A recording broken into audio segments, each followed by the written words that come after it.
My name is Blake with the Electric Bike Company, and today I want to talk about the Model R. The Model R can be used for both on-road and off-road, and it has a 26 by 3 inch wide tire that we call the Rhino tire. Yes, you heard that right, it's called the Rhino tire. We designed it ourselves, and it also includes a front fork suspension to give you that really smooth ride.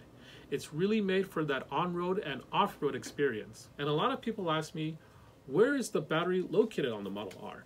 Well, right here in front of me, I have our frame, and right there, that is where the battery is located. Now, the battery is right here. It is removable, and it comes with an external supercharger to charge your battery very fast. So it's a very easy slide out, and I want to show you how that's done.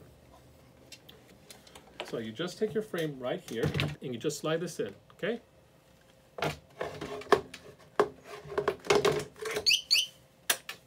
And if you want to remove the battery, all you need to do is just unlatch it, and then it just comes right out.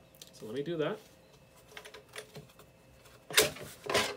There you go. So you can charge the battery while it's still on the frame, or you can remove the battery and charge it somewhere else. So if you have any questions about the Model R, definitely visit our website at www.electricbikecompany.com for more information. Again, this is Blake with the Electric Bike Company, and definitely hit that subscribe button to get more videos about all of our different products and all of the good things that are coming out of the Electric Bike Company. So, as always, safe travels and happy riding.